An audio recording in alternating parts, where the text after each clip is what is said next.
Yo, come on in. You know what time? It's time for the Sunday rations. I'm talking about it's been a few days. The combine's been going on, and I'm pretty sure you guys been watching it. We've been watching the combine, and you know we're going to get into some combine talk when the time comes.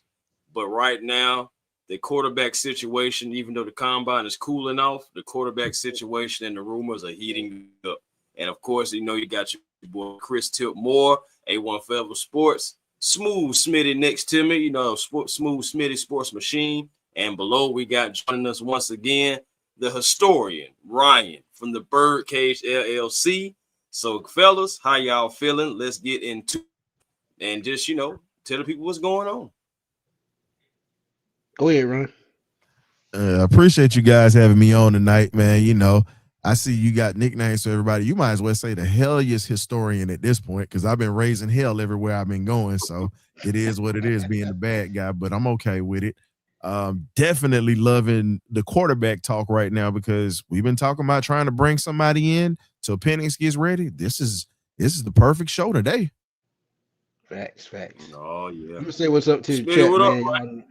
Y'all know how we do, man. Eddie, what's good? Jermaine Williams. Kendrick DeLoach, what's good, man? Big Q, what's up? Christian, what's good? Pit 197, what's good? That's Chris, not Mike. That's Chris. EJ, what's good? Tay, what's up, my guy? Ski, what's good, man? Nah, I ain't early. I'm a little bit late, actually. D Craig, what it do, man? And as always, man, as we tell y'all, man, please drop them super chats if y'all can. If not, we're gonna keep rolling anyway. But I'm gonna let the guys get into the first topic while I sit back and observe. But y'all go ahead. Oh yeah, man. Like we were saying, man. Again, quarterback news is heating up, and the Falcons are getting linked to different quarterbacks. Some of them you may not like the name, but the situation may come out and work out for the Atlanta Falcons if guys are getting cut. So the first guy is a guy that Smitty was talking about months ago, did videos on. Everybody kind of like bashed him, threw rocks at him, so as he was walking down the street. But it's all good. I got hit in the head, bro. That shit wasn't cool. Hey, they broke the glass over your head. No, they got wrestling chairs. I'll tell you, man. But Ryan, if you can pull up the first guy, the first object number one, or should I say suspect number one, however you want to look at it. At the end of the day, could he be QB1 for the Falcons? We're talking about Mr. Kyler Murray. Man, it's right there in the chat. Here you go. Go ahead and pull that up, fellas. But I got to say something right quick before y'all start.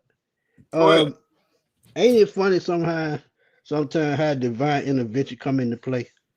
Because this is something that just came from left field in the back of my head. I don't know where it came from. And I just brought it up in conversation. Because I knew the way Jacoby Brissett was playing last year, I said the writing was on the wall for Kyler Murray, because late on in the season, he still really didn't want to play. So as I was sitting back thinking, is it time for them to let go? Because I knew the coach was getting fired. That was written on the wall. So it was time for him to go too. Because remember, before he got that contract, he had a problem with them then. So now that the injuries have kicked in, now it's the other way around. So yeah, I mean, it was just something that popped in my head out of nowhere when me and Chris was doing a live stream. And I said, hey, what did this happen? And sometimes when it's up there, it just come out my mouth. And it just happened that time. But here we are 3 months later, and guess what happened? So, I mean, look, I digress, but y'all carry on. And talking about that contract and saying that's that 5-year, $230.5 million contract extension that he signed back in 2022. Now, a lot of people was wondering, man, you going to pay Kyler Murray all that money? Yes, they did. And the contracts run all the way through 2028. Now, so that fast forwards us to 2026. He carries a $52.7 million cap hit for 2026 with a $36.8 million in full guarantees already on the book. So regardless, he's getting that 36 no matter what they do. And of course, as you see right here, Kyler Murray is likely to be released by the Arizona Cardinals, barring a last minute trade. And who wants to trade for that contract? I don't see anybody. Man, you'd be foolish to trade. You'd be foolish to trade for that. And this guy is up and down in his play and then up and down with his health. You get what I'm saying? So at this point, why would you want to invest that type of money into a guy like that? And right now, Atlanta's looking for a bridge quarterback.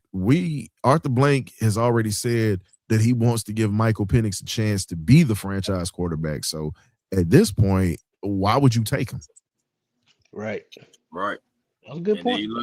Then you look at it too about the likely outcome of it. The reports is like you just said about him being released. Now, a trade would roughly save them $37.6 million, but why would you trade for that? So let's talk about the actual result that's going to happen. The release would result into a $52.4 million cap hit. And today is the 1st of the month. By the 15th of the month, if he is still on the active roster, they have to pay him another $19.5 million in 2027 because that part of his salary will become guaranteed, which I'm pretty sure they don't want to do. So again, I'm expecting around the same time we'll see Kirk Cousins getting cut or whatever. Even though I know it's designated for later probably, but you're still going to see guys like Kyler most likely getting cut because they don't want to be on for another 20 million, might as well say. So I'm assuming that Kyler's going to get cut, y'all. Man, that's a good. And Mo made a great point. He said, "Why trade when you just wait for him to get cut?" And I think that's what they're going to wait on. But one guy that they will trade from, we'll talk to in a second. But speaking of Kyler Murray and that cap hit, that's going to go way past what Matt Ryan was at $40 million. And Tua Tagovailoa is going to take it to the next level after Kyler Murray. So we're looking at record historic cap hits and cuts that we probably haven't seen before. And with Kyler Murray, I'm kind of up in the air on him because we all know he brings drama, and maybe it's part of it because he's frustrated that they're not building the team the way he wants. Because remember, at one point he had Larry Fitzgerald at the end of his career. Now he has Marvin Harrison Jr., whose first 2 years, to me, have been kind of pedestrian. So I just got to see how it works, and how. Now I'm banking on they're going to do their homework before they bring in another quarterback. Because don't get me wrong, he's a Pro Bowl caliber quarterback, but that injury history and then the drama behind the scenes. I'm kind of shaking my head. However, I will say, as far as a quarterback, he's a system fit. So if he's a system fit, I'm all for it, as long as they can keep him under wraps. But go ahead. Yeah, that's why that's the main question that I just asked. I was like, does he fit our system? I mean, yeah, he does. But can he keep his head on straight? Can he lead the locker room? Because you need your quarterback to be a leader of men too. He got to lead the team. Is he headstrong enough for that? I mean, perfect example right here what Dan just said. I don't see Kyler coming in based on what former teammates have said about his work ethic. Patrick Peterson absolutely trashed him. And I know exactly what he's talking about. And again, and it's not just Patrick Peterson. There's other guys around the league. I mean, it's been rumors and everything that he'd rather jump on the game and play, like play the game, more so than actually get in the game and be a part of the game and play the game. So, I mean, of course, take that for whatever you want it. Yep. It is out. Yeah. Ski, they're going to definitely bring somebody in to compete. That's the whole part of that's the meaning of the conversation we having. We just need to figure out which one it's going to be. Is it going to be Murray or is it going to be one of the other guys we're talking about? Me and Chris talked about, Ryan was there too. We talked about Matt Jones the other day, had a discussion on that. But Matt Jones may cost a little bit more, and you can go back and check that out. I did actually cut the clip out and put it as a regular video, but you can go check that out on my page. But we had a decent conversation on that. And I think Matt Jones, like I said, is going to cost more than a fourth. I think it's going to be a second, no later than a conditional third, which could turn into a second, because he's Mac Jones. He's been around a while, so you got to pay for the convenience. Silk, what's up, my guy? He said the quarterback Tyson Virginia. or Stetson Man, you Bennett. talking about paying that much money for a guy like that, and he's been as inconsistent as our current president right now? Come on, man. That's Who you talking my about? Kyler Murray. Mm. Oh yeah. Go ahead. Shoot. No, I'm good. I'll pass on that. So you good on Kyler. Man, look, you got to get this dude platform shoes to see over our offensive line. It's just Hey. what it is. Hey, man. I'm sorry. And here's the thing. And then you have people talking about Dylan Gabriel. Like, here's my thing. Why do you want a midget in the backfield? That's what I'm looking at. I need a guy that's gonna be able to see over these offensive linemen. Like Doug Flutie was an anomaly, Mara. You're not gonna get too many of those anymore. You read my mind. Everybody want to be Doug Flutie, but Flutie was different, and Flutie was in two different leagues. And Flutie was healthy. That was the other thing. Right. Yeah. Flutie Who you think better than? You think better than Penix? You talking about Kyler? You talking about Flute? I mean, who you talking about? Flacco? I mean, it just I don't know. It just even with Dylan Gabriel, I seen the whole Dylan Gabriel thing, but it was almost like, when you know how you in the bed and you roll over and you see something, you just kind of like roll back over. That's kind of like how I did with the Dylan Gabriel thing. Yeah, you trying not to see it. It didn't make any sense. Yeah, you trying not to see I'm in the same boat I am with Malik Willis with that. It's like it's another guy that just doesn't have the same even the level of experience that even Michael Penix has even have. And again, so pretty much you're already taking a risk on Michael Penix. You'll be taking even more of a risk with a Gabriel or somebody like that in that regard, because those guys are looking to necessarily be starters like right now. I mean, he's already been a starter, Gabriel. He got a fight with Shedeur Sanders, so he has a chance to still win the starting job up there possibly. And I would, if I'm him, I'm staying right in that situation, because you come to Atlanta, that's a totally different situation that I feel like you're just not going to be able to win. I don't even think he's going to win that situation in Cleveland, because the type of quarterback let's just be honest. And I'm not saying this because of who Shedeur's dad is. It's just what it is. If you look at Todd Monken, the type of quarterbacks that he likes are exactly like Shedeur. Yep. Those are his type of quarterbacks that he wins with. The only problem with Stetson was small, but Stetson was a dog. He didn't care about getting hit, and Stetson played like he was about 6'4". Yeah, and he's well at 5'11", barely at 6 feet, barely. So at this point, you got a guy that's there. He was in a situation. Shedeur showed out every time he stepped on the field.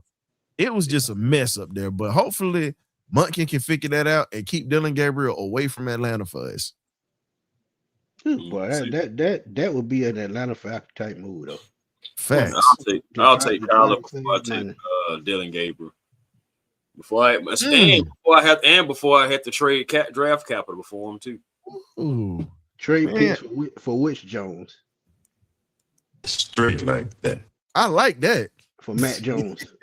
He talking about for Matt Jones. I would do that. Absolutely, I would. Because you say, boy, you getting ready to catch? He getting ready to catch hell up in this doggone chat for saying that. I agree with Dan. I could roll with that. Facts. I mean, my thing is, I would want Pitts back. I would do it. Go ahead, Chris. My bad. No, I was about to say, you look at it though, guys. This is the time where deals like that kind of get made. I mean, we did tag Kyle Pitts, and we're assuming that they want to. I look at it like this. You know how we are assuming that we're going to keep Michael Penix and Michael Penix is going to be the starter. Well, I'm just saying, guys, like it's a different situation because, of course, Kyle Pitts is healthy, but it's still a similar situation too. I mean, with the same situation that you in with Penix, you sort of are in with Kyle Pitts. It's not a guarantee. Agreed. Antonio said, would you guys take Taylor Green if he was available as one of our picks, or do you think he's still a project like AR-15 or Justin Fields? Absolutely a project. Yeah.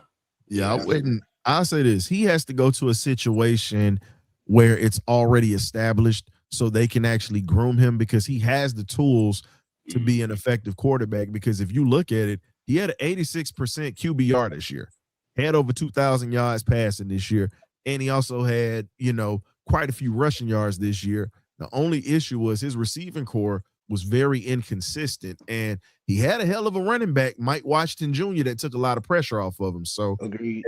At this point, if you're going to talk about Taylor Green, he has to get into a situation where he can be developed. Right now, we're going to be trying to develop Michael Penix Jr. with Alex Van Pelt. But absolutely, if we had a Kirk, like pretty much if we still had Kirk here and we didn't have a Penix, I'd say, hell yeah, take him. I think Houston, somewhere like Houston or San Diego, could take him on a late round, because Justin Herbert, even though Justin Herbert is a good quarterback, I still don't think they are fully sold on Justin Herbert. And I look at C.J. Stroud. Now, C.J. Stroud, he still has a little bit more time left, especially with the youth and just coming in. But if they spend a late round pick on him and then still try to do exactly what Ryan just said, take a couple of years to try to groom him possibly behind CJ, and if CJ don't take advantage of the next 2 years, you possibly could see a move. So you don't think Coach Harbaugh is sold on Herbert? To be honest with you, I just feel like Justin Herbert, eventually, it's either going to be one or two things. Either Justin's going to get tired of the Chargers is going to get tired of Justin. Because eventually, when you're just not getting to, you look at it, they get to the playoffs sometimes, right? They get to the playoffs, but it seems they always get bumped out. And Justin Herbert plays terrible games. Now, it don't be always on Justin, but at the same time, it still happens. And people look at you for what you are, a winner. The same way how they looking at Michael Penix. You have people that call Michael Penix a loser because of what his record is, even though some of those situations and games, he was on the sideline and it was out of his control, whether the other team was out there or whether the kicker was out there. A lot of his losses, he on the sideline. But regardless, yeah, man. Like Nando said, and I've been stressing this for a while, and I told Chris this the other day. Mm-hmm. If we do get a veteran like a Matt Jones or a Kyler Murray, it's pretty much done. Now I know Kyler Murray probably be on a 1-year prove-it deal, and I get that part. But if he performs like he's supposed to, he won't get the big money he got in Arizona. But he's going to get at least $30 million a year at the least. Everybody keeps talking about Haynes King being the guy, but I need y'all to go look at his throwing. Yes, he had great games. Most of those games were won with his legs. His arm is not the best. Trust me on that. Please go look at the footage. Don't just say it because you're enamored with what you saw in the combine. He's all heart, tough, durable, but you have to really look at the realistic side of it. Haynes's accuracy has been his problem. That was why he left Texas A&M. Yeah. Mm-hmm. And that's why he lost his job over there to what's the kid's name? Not Marcel Reed. It was a kid before Marcel Reed that came there and Reed took his job. So it's been an issue. I think that dude was left-handed, right? Yeah. And Marcel, and to me, I feel like this. The best quarterback, one of the best quarterbacks coming out next year, if he actually gets his stuff together, is Marcel Reed if they're gonna bring somebody in. Right. Right. Yeah. But Eli Storer, I told y'all I did a profile on him. He was that guy. I knew it. And he showed it. He, to me, he's boosted himself up to at least a top 25 pick if a team willing to take a chance on a tight end. If he falls to the second round, Lord forbid somebody gonna get a steal. Mm-hmm. I agree. But yeah, man. We ain't even moved on. We just stayed looking at ugly. Somebody switch over. Whichever one of y'all want to take the next one, y'all go ahead. Yeah, I got it. I'm gonna pull up old Tua Tagovailoa, man. So the situation with old Tua says the Atlanta Falcons, when this was put out by Jeremy Fowler, but pretty much Tua Tagovailoa, he's being linked to the Atlanta Falcons. Now, let me tell you about Tua and his contract. My goodness, because that situation is crazy. He signed a 4-year, $212.4 million contract in 2024. That contract also ends in 2028, similar to Kyler Murray's. Now, the 2026 situation is he is owed outright, fully guaranteed, $54 million. Just to put that in terms to who you think is Giannis for the Bucks that plays NBA ball, for those, you know what I'm saying? He's making the same amount this coming year that Giannis is making this year.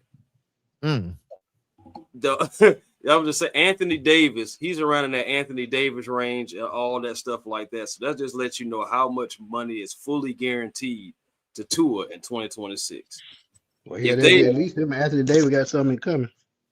Yeah, they both don't stay healthy. But either way it goes, the Dolphins are reportedly prepared to release him, according to Jeremy Fowler. And also, Fowler says that one coach told him unpromptly, watch for Tua in Atlanta. Oof, that's diabolical. If the Dolphins do cut Tua, it will be a record-setting $99.2 million dead cap hit. That's why Miami is trying their best to see if anybody will take on this contract. And Miami is even willing to pay most of the contract to find a partner. And they still have been unable to find anybody to be crazy enough to take on that $54 million guaranteed. Even if they take, they're trying to take on at least by the percentage of it I've seen at least was like 15 to 20%. But still, man, you may have to take on 50 or the whole thing just to get rid of it.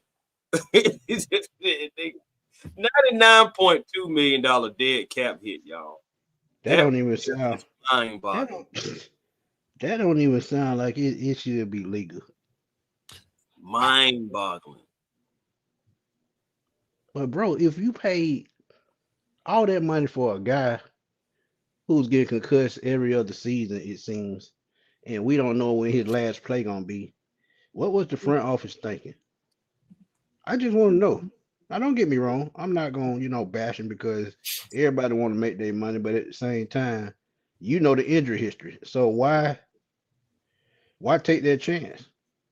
Why not say, hey, we'll let him ride out his rookie contract and we'll see which other way goes? Because if you look at last year, he played decent at some points. But in some games like that Buffalo game, you got there wondering, like, what the hell is he doing? So, I mean, don't get me wrong. We have a good staff here.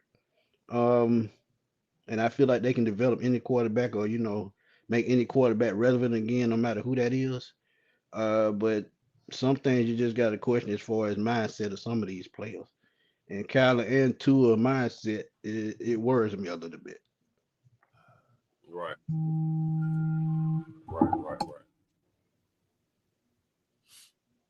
Ryan, you still there? No, I'm still here. I'm just listening. Go ahead. I'm just listening because at this point, look, we already know that we're sitting here talking about some of these quarterbacks that have no business to even playing with us next year. Just Agreed. To be honest. And for me, Tua is a no-no. Tua, this is my thing. Tua has not been right since he hurt his hip at Alabama in that Ole Miss game. I'm sorry, in that Mississippi State game. Period. Yeah. He lit Atlanta up. I get it. But if you look at the overall situation, that is a quarterback that would be holding up. I'll put it this way. When we get rid of Troy Anderson, Tua, if he was here, he'd be getting ready to purchase the pretty much the tapioca pudding wing in Piedmont Hospital. He pretty much would do that. Period. That man would pretty much have that penthouse to himself at Piedmont Hospital. Period. So at this point, that's a quarterback that you don't even look at. If you look at him, I'm questioning the thought process of the folks that are in the front office. Pretty much I how can I put it? It's just it stinks. It stinks to high heaven to me if you even look at a guy like that to bring him here, knowing that we had offensive line issues last year. You get what I'm saying? He's literally leaving that situation to come to a situation where we're still trying to build an offensive line. So why in the hell would you even look at that? It pretty much smelled of high heaven, kind of like Smoking a fat man draw. you know what I'm saying? Boy, you crazy. It's just what it is. My main thing is I'm nervous about just his injury history. But you know, so my thing is like we're talking about Michael Penix knees, right? Yep. But we don't. But what about Tua and his brain? Like I'm just saying, like being real, you got some of these guys that are gonna be coming off of that edge and they're gonna be coming hot and fast. I understand what Tua did, but you think about it. The head coach for that team was able to scheme things right for Tua to be able to went out there, and Mike McDonald took pretty much things from our playbook and showed us how to use it. Man, it really was a whole slap in the face to our offensive coordinator because it's saying, hey, look, bro, I can run plays similar to you and run them better with a different quarterback. And my quarterback got one eye. Man, let's just be real. Damn, Tua is just as fragile as Tommy Hearns' chin was in '88, bro. Come on now. What we doing here? I'm serious. It's just as fragile as Tommy Hearns' chin was in '88. You hit him one good time, he pretty much freezes up. So why would we even consider that? Joe Flacco, to me, I feel like this. Joe Flacco is pretty much one check away from Social Security. We already know this. And I'm not even going to sit there and waste time with that. My thing is the only logical explanation is Jacoby Brissett at this point, outside of Jimmy G, if Jimmy G's free. No. But we don't even know how his body's going to hold up because he's been injury prone. He's 35 too. But let's be real though. We know why this situation coming. Of course. They trying to find a cheap option until Penix is ready. If they can find a cheap option until Penix is ready, they're gonna roll with it. No ifs, ands, or buts about it. So here's the question, because I know y'all gonna go to it next. But when you look at Jacoby Brissett, you talk about 3,366 yards passing last year, 23 touchdowns to 8 interceptions, and a passer rating of 94 over 14 games. Over 14 games. That's better than anything we've had in a minute. Yeah. Would you take that if the price was right?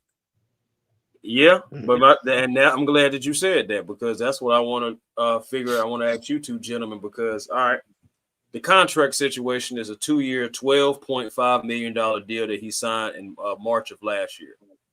He's still under contract for a base salary of $4.88 million. Total cap is approximately $9.19 million. They're expecting him, especially if Kyler Murray is cut, for Arizona to keep him. But, of course, the Jets and the Falcons are interested in him as an option.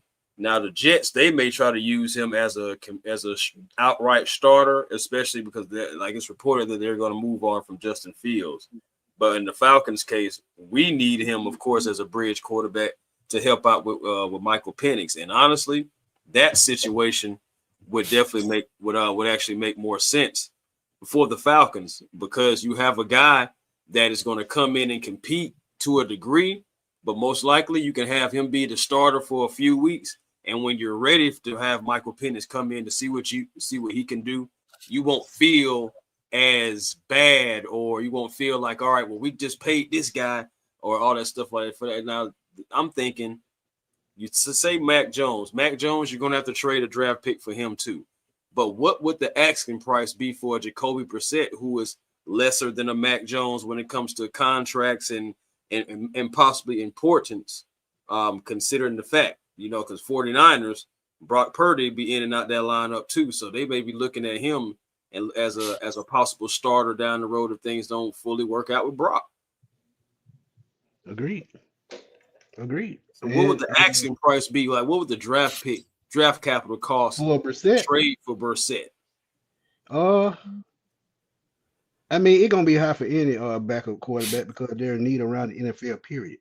So any team is really gonna overpay. I think we don't have a 5th round pick, correct? I don't I think we might have a 5th round pick. Oh, keep talking. I'm working on it. And here's the thing. Now, it's people around the city that keep saying, well, bring Justin Fields here. It's the reason this boy done been cut 3-4 times already. He's had starting jobs and have lost them because he is just not good. Breaking news, He's a college quarterback, not an NFL caliber. He'll win some games here and there. But again, all I'm saying is this. Some of these quarterbacks that are being mentioned, are y'all really looking at why they can't have a job? Think about that. Joe Milton couldn't hit the open ocean with a beach ball. Let's be real with that. Ouch. That's what he struggled with in Tennessee. The open ocean with a beach ball. He couldn't hit the open ocean with a beach ball. That's why New England cut him. Come on, man. He struggled at Tennessee with that. But dude. Real quick, no 1st and 5th round. No 1st and 5th round. That's what it is. Yeah, that's what I thought. But Josh, I never said that about Sam Darnold because if you actually look at it, Sam was actually an accurate passer while he was in college. Yep. The problem, and here's the thing, he showed out in Minnesota. So again, Fields has been with other teams that have had talent. He was in Pittsburgh. They went to the playoffs, and he lost his job to Russ. So what are we saying? And breaking news on Justin Fields, he's converting to a running back. Oh, okay. All right. Well, there you have it. Justin Fields is now a running back, and I hope that can be the one thing to save his career. I mean, right. But you know what? That's okay though, because he's elusive, he's big, and he's strong. Let him keep a job. I'm good with it. Yeah. It just you think about it now, that workout regimen got to change up all the way because he got to put size on. I just feel like so just for cushion and stuff. If he's gonna be running in between the tackles, what type of back is he gonna be? That's a whole nother conversation now. Yeah. Hey, why isn't it? No, we know he was traded to Dallas. We was just saying the reason he was cut from New England was because of the fact that he was inaccurate. He's a backup in Dallas right now, learning how to be a quarterback. So in that situation, it was just a mess when he was up in New England, though, to be honest. Yeah, he got a hell of an arm, but that accuracy, it just ain't there. It showed in Tennessee. Remember that Alabama game? Yes. Willie, thank you for the donation, my brother. Truly appreciate it. Eric Rogers, thank you for the donation. He said, I think Jacoby Brissett will be our best bet at bridge. He's experienced and a safe option. Yeah, but you got to trade for him. That's the thing. But again, I feel like he would be a less than less than Mac Jones. I feel like Mac Jones has had a little bit more production recently. It's like, what have you done for me lately? And it's obvious. Like, man, shoot, Mac Jones was in that game when we lost to the 49ers. Remember that. Right. So again, like, I just feel like the draft capital, if they want maybe a 2nd or a 3rd for Mac, it's a possibility then you possibly have to spend like a 5th, 6th. Maybe if you're lucky, maybe a 7th at least, because I'm looking at the contract. They're not paying them much. So you can't ask for a whole lot when you're not really paying. And I don't know if they're actually willing to extend him either. That's what I'm thinking about. It's a new coach coming in, so he may be looking at him as like, yeah, maybe like a little bridge option, but I'm not going to extend you because you're not my future. Yeah. So maybe we can still possibly get him for like less. Yeah, like with Matt Jones, I told you this the other day. The 49ers may trade him because they don't want a quarterback controversy over a $50 million quarterback. So in that aspect, I could actually see them trade Matt Jones. It just a matter of who's going to win the bidding war, because I'm sure Atlanta ain't the only team, the Jets or another team. The Browns still. No, I don't say the Browns because they got Deshaun Watson and Shador and Dylan Gabriel on the book. So I don't think the Browns going after the quarterback, but go ahead, Ryan. Hey, Smitty, I want to apologize to TJ Martin 13. You know what? I was wrong, sir. I apologize for that. No, Joe Milton was traded, but he was also benched. So they got rid of him way before they could cut him. So I do apologize for that, sir. So I'm wrong. I have no problem with saying it. You are absolutely right. But his ass ain't starting nowhere right now, is he? Yeah. Yeah, man. That's the situation. Man, honestly, I would like to. I got it. I'm interested in, but again, that would cost you some draft capital as well. That's the problem, man. Guys that we really kind of would be interested in is going to cost you draft capital, or even possibly a player, or just are not available. And then it's like a lot of guys that we've been talking about. Think about the last 2 shows we've been talking about quarterbacks. We don't really want any of those guys, any of the guys that we're talking about. But it's sad because we got to be in a situation to where we have to take on somebody in order to at least be the bridge until we be able to see what Michael Penix can do. Because I'm still not giving up on Michael Penix. I believe that Michael Penix can still be something as long as we give him the opportunity.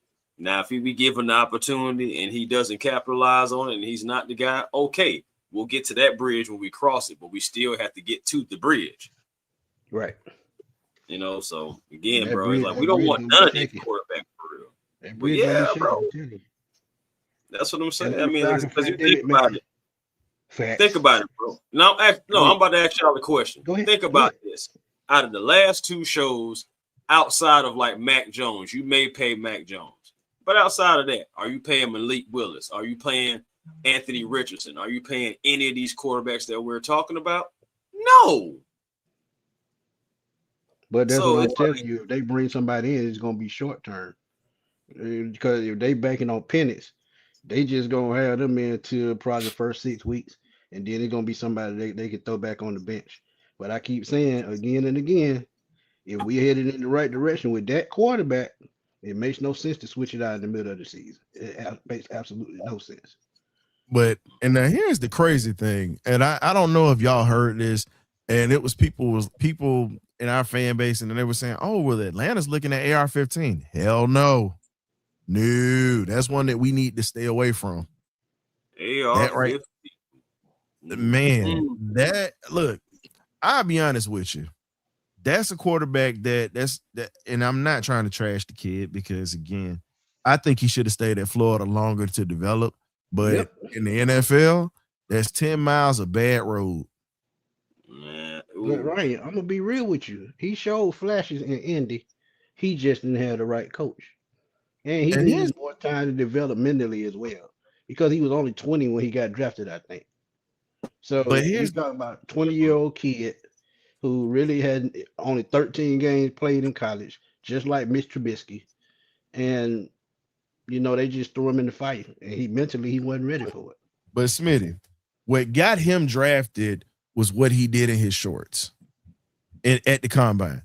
And then if you go back and look at the game that he had against, he came off the bench and he had that, I think it was like 75, 85-yard run that he took off, and he literally looked like a Cam Newton hybrid when he ran. A lot of people kept flashing it, and we were just saying, if you watch college ball, he's a guy that has tools, but he needs to be developed at this point. And the question is, who's going to be patient enough to develop that cat? Yeah, that's another thing. I'm telling you, we got Alex Van Pelt who's good at developing young quarterbacks, but at the same time, he got other jobs and worry about the starting quarterback. And that's going to be the key. And that's what I'm saying. Whomever they bring in is going to be somebody with their feet up under them already. It's got to be a bridge guy. It's got to be. Pandemic, what's good, my guy? He said Mike Penix is Terry Fontenot and Raheem Morris, franchise quarterback. And I got this rebuttal against that a little bit. Actually, that's Arthur's quarterback. Let's keep it real. Yeah, I'm about to say, Terry Fontenot was about to draft Latu. Facts. Yeah, so it said this system is not made for Penix. Shador fits this system better than Penix do. But they're not gonna trade Shador because they, one thing about it, he they big ticket. They don't even give a damn if he can play the quarterback position long he bringing fans to the game. And that's gonna be like Mike Vick was back in the day, just because of who they are. They gonna bring fans to the stadium. So they not letting that go. And he's a 5th round pick. And they wouldn't get nothing in return for him. You can't really get nothing in return from him. Yeah, he's starting, but he's still a 5th rounder. So it's like, what are you asking us for?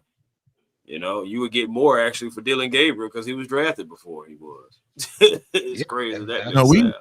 We know every quarterback isn't a finished product, fam, but you also have to look at the systems that a lot of these guys come out of, because if you talk about AR-15, like we were saying, he had 13 games under him. He was told to be an athlete. He was not developed as a quarterback at that point. And if you look back at it, they did him a disservice at Florida. I think if he'd have been at a school that actually teaches quarterbacks fundamentals and actually helped him understand certain intricacies of the game instead of just making him be an athlete, I think he would have been I think he could still be a very good quarterback in the league, but somebody's got to teach him. And let me reiterate Oh, he's this. speaking on Joe Milton, my bad. Well, same with Milton. I think Milton could be a good quarterback if somebody teaches him too. Yeah, I agree. But yeah, real quick, I was just gonna say both of y'all. To reiterate this with both of y'all, man. I talked to both of y'all about this. The reason why Mac Jones makes so much sense. One, he's a pro-style quarterback, which the system that they're going to run in Atlanta now is fit just for him. All of these other quarterbacks that we named, how many of them are perfect fit for a pro-style offense?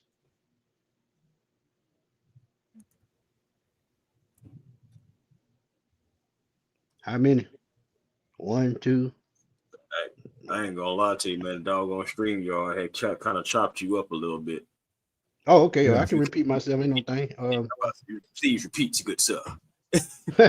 Matt Jones was my favorite choice out of these guys, and the reason why I keep pushing his name because he's a pro-style quarterback coming out of Alabama. And how many of these other quarterbacks we've talked about in the last month or two that's a pro-style quarterback that fits for the offense the Falcons is about to run? I mean, none of them. That's why I said, well, you may pay you heard what I said, right? I said you may pay Mac Jones, but outside of that, that's when I just was like, okay, with everybody else though. You're not gonna be willing to pay that price for him. I mean, even with 30-35 mil is too much for Malik, and I explained it why in our last live, just for everything that he has not done. And again, like, we're talking about the Joe Flacco's, so that's feeling like, it's in the old gunslinger. Like, it feels like an old cowboy movie, even bringing him in. But however, you think about it, he has that experience, and we only need somebody to be a bridge for right now.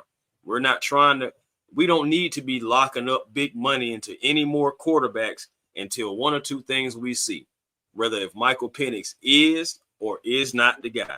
That's it. We don't need to be wrapping no more big money into no more quarterbacks until we figure that out. Agreed. Hey, TJ, you could be the general manager. You could be the general manager any day, bro. I definitely appreciate the truth that you are speaking with some things, my guy.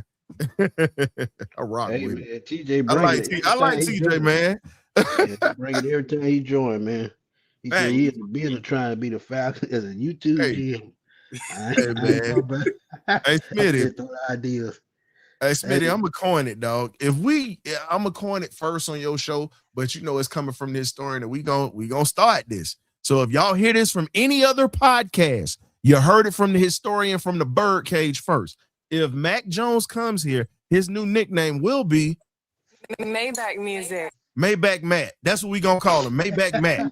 That's what we call him. That's Maybach Mac right there. Double M.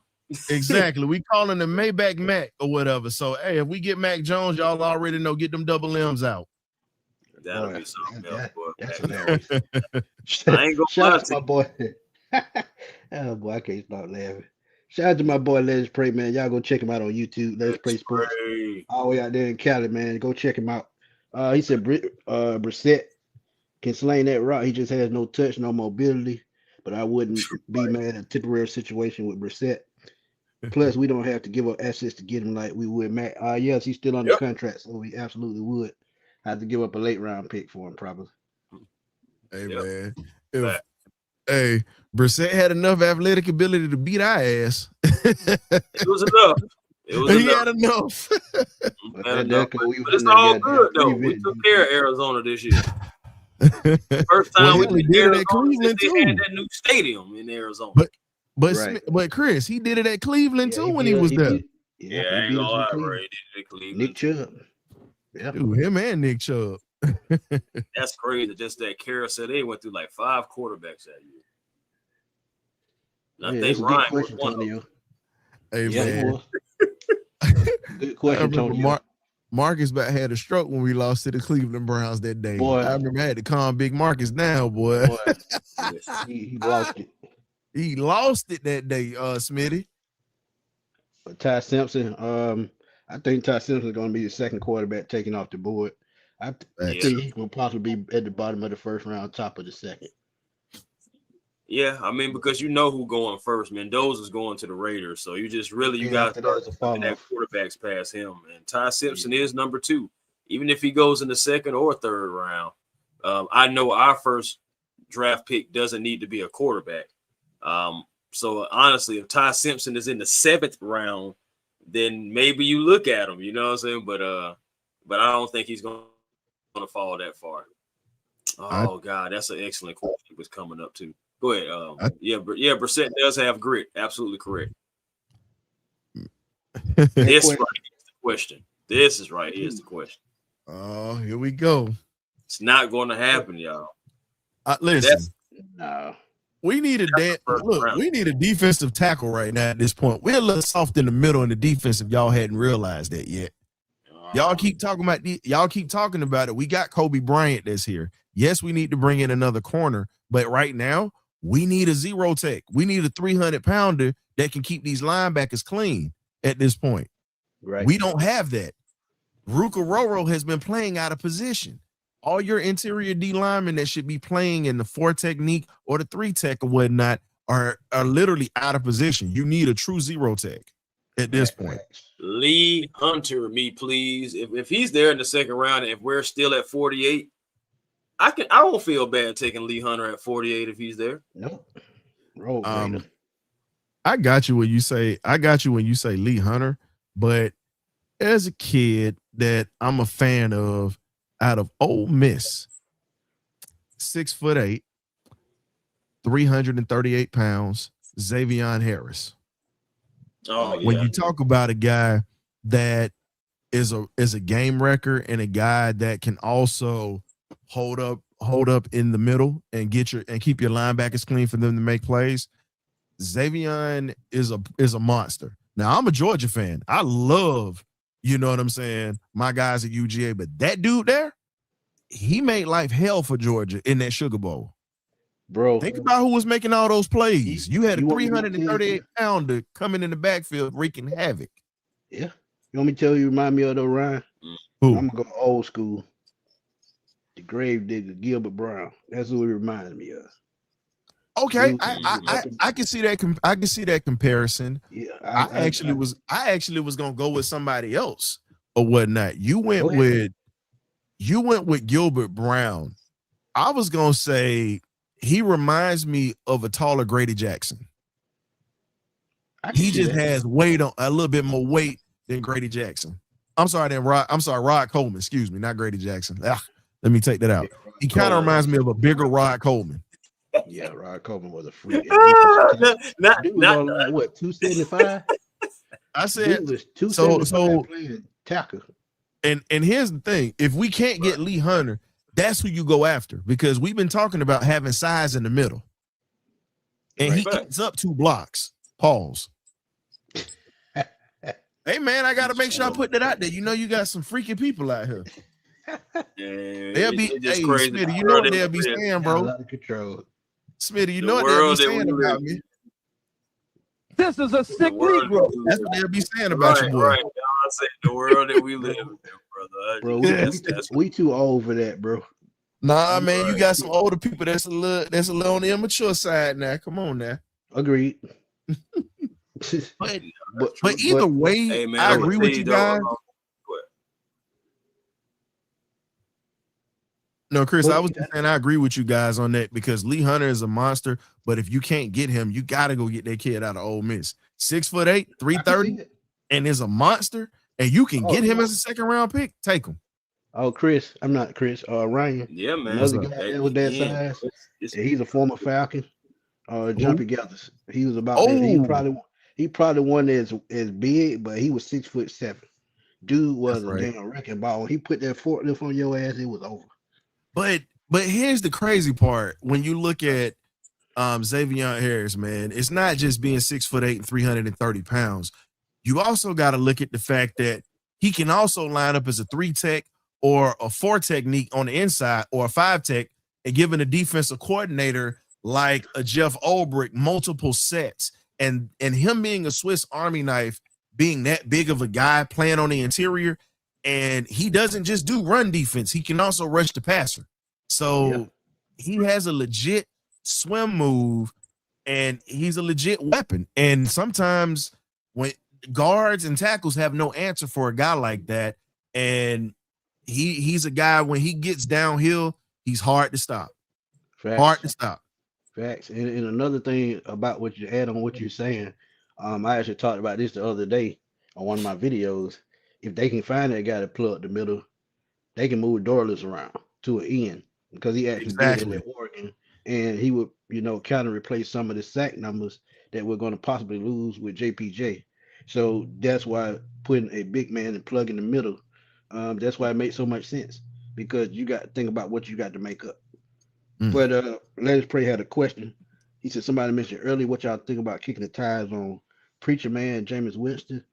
Drew Aller looked great throwing at the combine. He should be available late. I did a profile on Drew Aller.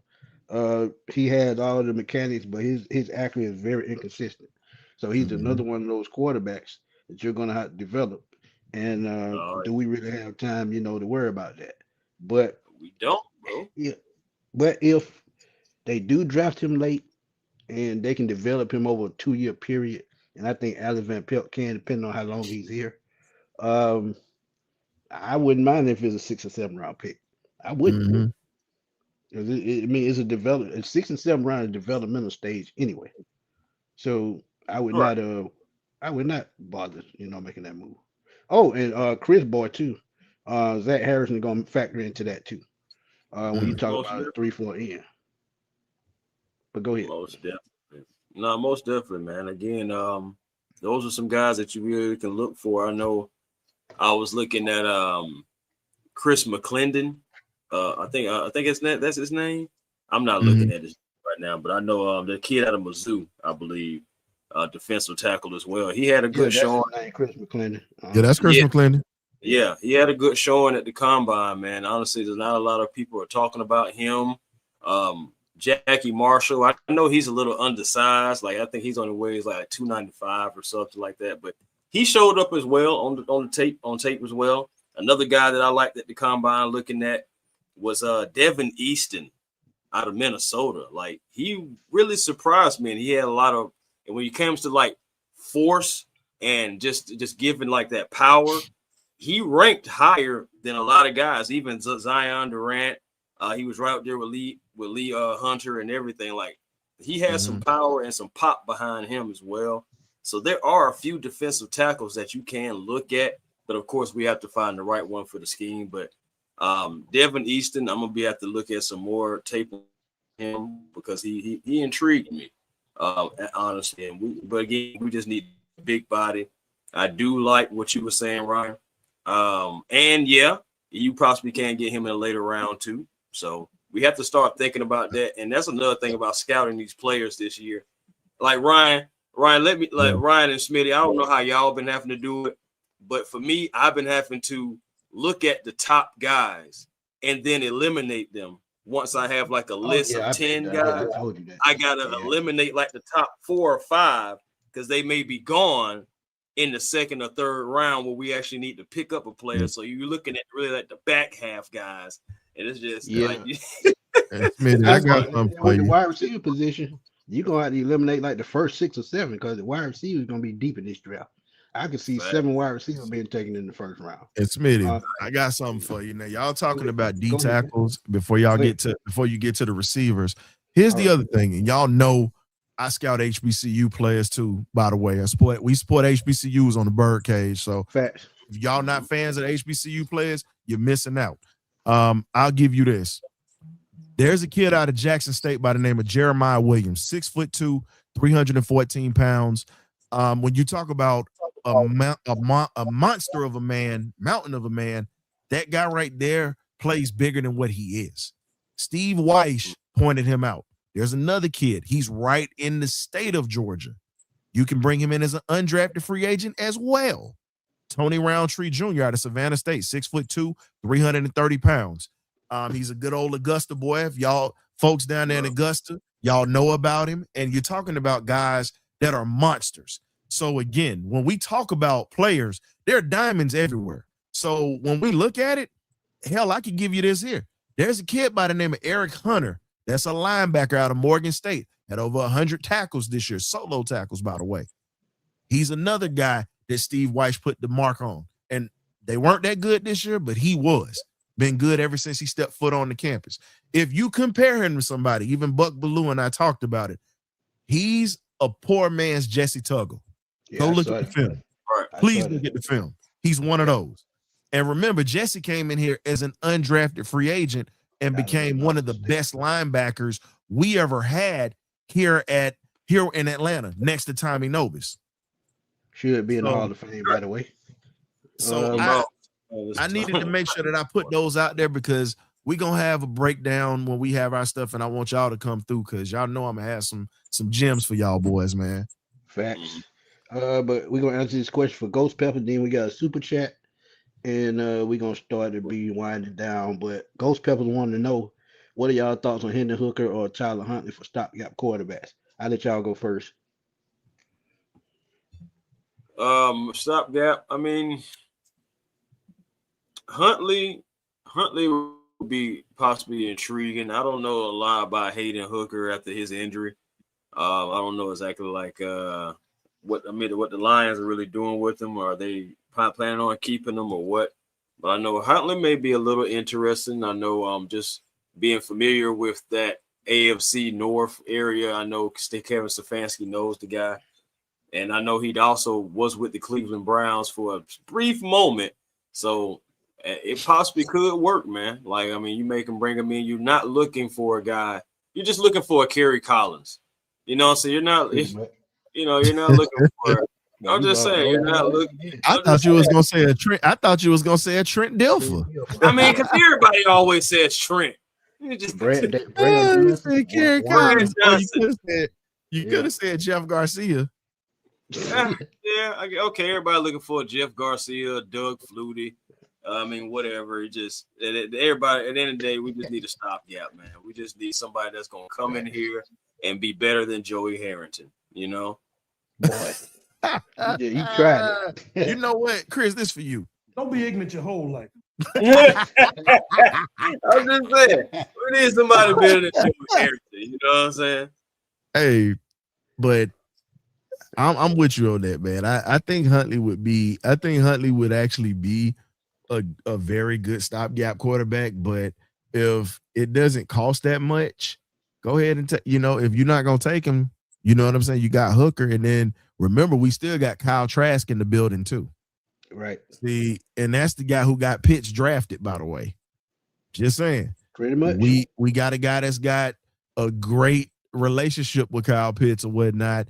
And, he really didn't get a fair shake down in Tampa.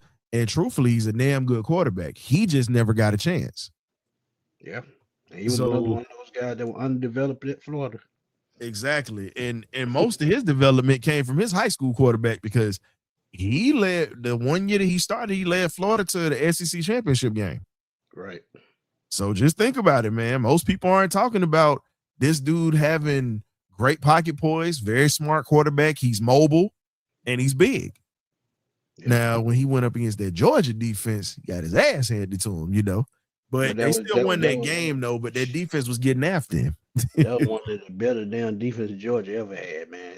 Nobody couldn't have done it. Well, Florida beat us in 2020, though, even though he did his thing in that game. Right. But we was getting after him that day, too. You saw the fruits getting ready to bear for the year after. Yeah. But my answer to that stopgap, I can definitely see Tyler Huntley knowing what he's done in Baltimore. I'm with Chris on Hendon Hooker. I know he did at Tennessee, but he really hadn't got a shot in the NFL like that except for preseason.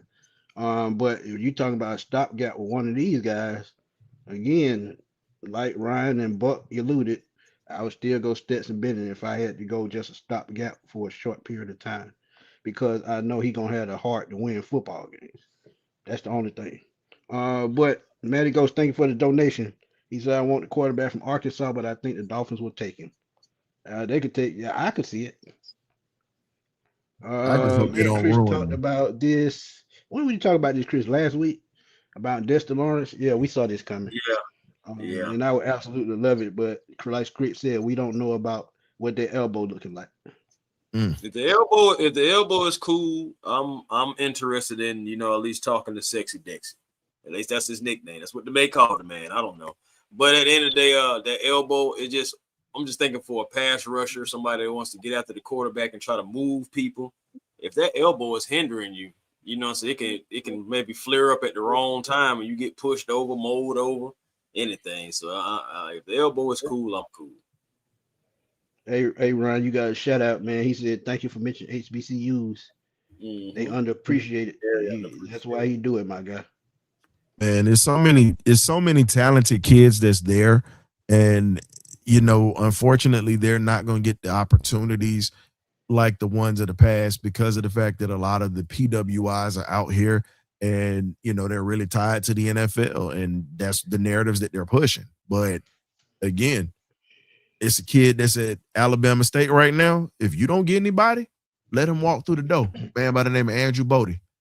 Monster talent at quarterback. He's ranked number 3 out of the whole state of Texas in Texas high school history football-wise. Wow. And that's a lot of quarterbacks that's done come through there. From Matthew Stafford, Drew Brees, what's your boy, Nick Foles. He literally ranks above those guys. He just didn't have the grades to get into a big-time school. That was the reason he went to Alabama State. Texas A&M and then Alabama. Texas Southern and then Alabama State. Let me make sure I get that right. But he's a guy that you got to look at too next year. Give him a shot. It's funny you talk about that because I did a profile on James Houston about 3 or 4 years ago. Yep. And I just knew it was just something in his tape that said, man, he can play at the next level. So what does he do? He's in he NFL left. And he left Florida, and then went to Jackson State. Right. Mm-hmm. So yeah, he went there, shined. I think he had 17 and a half sacks in one season at Jackson State. And now he's in the NFL as a rotational guy, still doing the same thing. And people talk about being undersized. He's only about a 5'11", and he's still doing his thing. Sometimes I go. Yeah, so sometimes you just got to dig through tape, man. Tyrod Taylor, 35 years old, almost 36. As a backup, I could do it. But the Falcons need a stopgap, and they probably need somebody that better fits their system. He's been around a very long time. I think he's in season 14, if I'm not mistaken. So yeah, he's been around a while, but it depends on the cost. But I think they need a quarterback that best fits their system, which is a pro-style quarterback. And I'm gonna keep saying that. But let us pray, man. He said Dante Corleone, Cincinnati 61340. Yeah, he a record buffet. But he about a bit. I know exactly. Man, he about one biscuit away from Tennessee. It off. Go ahead, I'm just saying. Hey man, I know that he's not a defensive tackle, but a guy, and I know that he did well because honestly, he's kind of like being like Slick the talk of the town of the edge rushers when it comes to the combine. But a guy that if he's at the 4th or 5th round, that's a big if now, Malachi Lawrence, I'll take a chance on him. UCF, absolutely. That guy hits 35-inch arms, so you already know we like guys that have arm length, so our defensive line.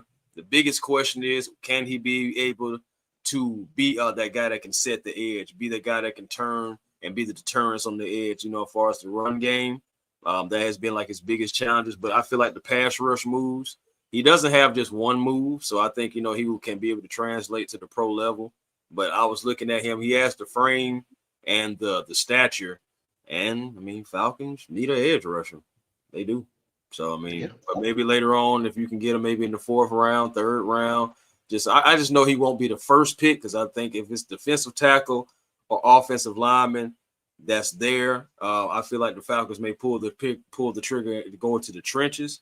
And then maybe we look at corner or wide receiver.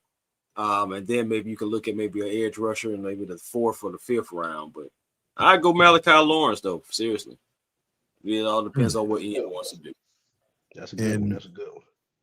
And you sitting here making me think about that or whatever when you talk about, I'm going to give you this. One of the things that we're going to have to replace we got to replace. Well, I'm not even going to say replace. We have to fill in because I'm never going to say replace because I love me some Tyler Algier. But you have to start thinking about what's going to be next. And if we're not going to draft anybody at the running back spot, because we talked about the kid from Nebraska. We also talked about Malik Washington Jr.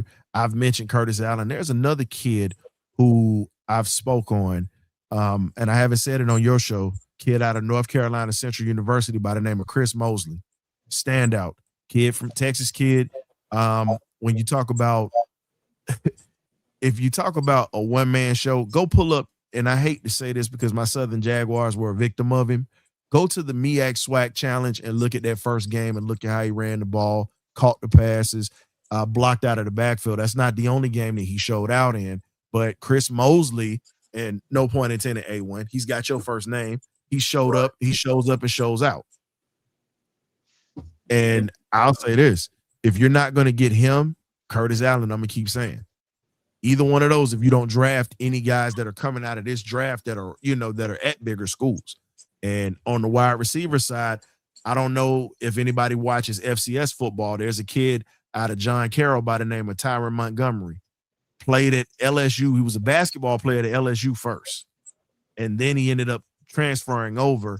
And if you look at his numbers or whatnot, he definitely is a guy that you can use in this offense as an undrafted free agent. You don't have to draft him, but he could definitely bring a spark to this offense, in my opinion. That's what I'm talking about. We definitely need I'm gonna be real with you, Kendrick. I think Caleb Banks gonna end up with the Steelers. They got to find a replacement for Cam Hayward, so he'll be a perfect replacement. He really would fit with them. Yep, he really would fit with them. Yeah, Bryce Lane. Man, I ain't gonna lie to you. That doggone Chris Brazil, man, I feel like he improved his draft stock running that 4.3 because they had predicted him to run like a 4.5. I was like 4.5. I was like, that don't look like 4.5 on the field, but we'll see. I almost ran over 4.3. Yeah, we damn sure found that out early in the season last year when he played against Georgia. Yeah, he did. Couldn't run against them boys. He ran past everybody. That was the thing. And then their damn quarterback. My thing is the quarterback didn't see it, so it didn't happen. Aha. Right. And then Levette for Georgia, he ran a 4.3. And here's the thing. Ellis Robinson was the freshman defensive player of the year, and he made Ellis look like trash. Think about that. Yeah, man. We all was sitting back questioning Ellis like, man, you the number one corner coming out of high school. You can't cover this dude. But after seeing him run that 4.3, we understand why now. Yeah, man. Yeah. I mean, Ellis figured it out later this year, but in that game, he looked lost. Yeah. Yeah. He had to watch some film. Let's get it, GA. My bad, Chris. Go ahead. No, I was just saying he had to watch some film, big dog. Shout out, boy. Let's get it, GA, man. What's good, my brother? He said, just when I needed my guys the most. What's good, man? What's good? What's good? Let's get it. That's all we got, man. $100,000. Falcons for life said, fucking re-sign Desmond Ritter. No, absolutely not. But if y'all got any closing remarks, man, y'all can go and let them fly. He said, sign Desmond Ritter. You big dummy. No. I had to bring that Fred G. Sanford up out of it. But no, man, definitely appreciate y'all having me on, man. I enjoyed this with y'all boys today. No, I know I'm just messing with y'all Falcons for life, man. Definitely enjoyed going back and forth with everybody. But y'all can catch us Thursday night at 8 p.m. in the Birdcage. I'm the historian, got the magnificent Birdcage crew. This week, we actually have former Florida State wide receiver Kez McCorvey coming into the building. So we're going to have a FSU Hall of Famer come through, former wide receiver, national champ doing his thing. But definitely are going to have more Falcon talk this offseason as well. So we definitely appreciate the support from A1 and Smitty. Man, before y'all exit out of here, please hit that like and subscribe button for these guys because they put a lot of work in for everybody, giving up content every day, man. Please, please, please These brothers take time out of their life to give you guys great content. So hit that like and subscribe button. It's only free 99, fellas. And Hey, ladies. that's facts, man. Sometimes they be having me sleeping on the sofa and shit, but go ahead.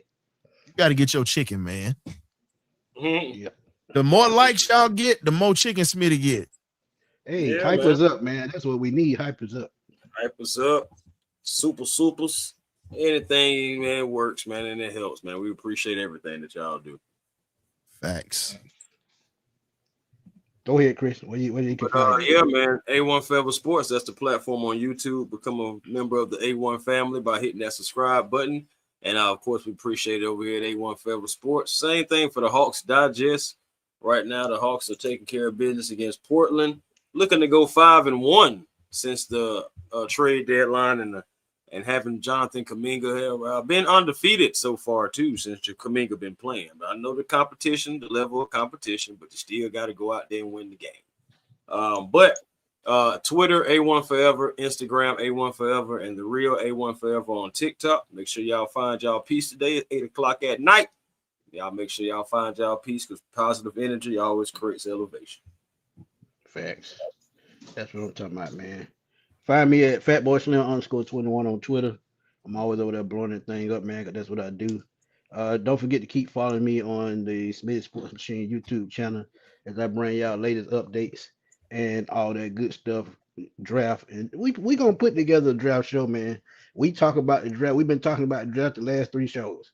So we got to put together something coming up soon with Chris, Ryan, all of us, man. But again, man, he said our Hawks about to finally hit 500. I'm telling you, man. Cash that in. Jonathan Kuminga was a blessing from God because nobody seen that coming, not even me or A1. So, I mean, we'll see. 821 said, "For y'all get out of here, don't sleep on the background, the backup from KC." What we talking about? Gardner Minshew? Minshew started for the Jaguars, but he would be a good placeholder. He's not a guy that you want to keep in for too long, but he can win some games for you. Yeah. And like I said, they're gonna rely on Bijan until Mike gets healthy. So all he gotta do is make the throw that any quarterback need to make the throw that they need to make at the right time. If they can put up 24 points a game to 27, I think the Falcons, have a decent record by the time Penix returns. But I mean, hey, it is what it is. But yeah, man, another great show, man. Like I said, we're gonna try to get a draft show together for y'all. All this stuff time consuming, so we got to come up with content and talk behind the scenes. But we'll get something together, man. No matter if it's 30 minutes or an hour, we'll get something together. But another great show, guys. Thank y'all for coming through, and thank the chat. Thank y'all for the donation. Truly appreciate it as always. But we're gonna holler at y'all later, man, because the chicken wings are waiting. And we're gonna see y'all soon, man. Peace. Ghost.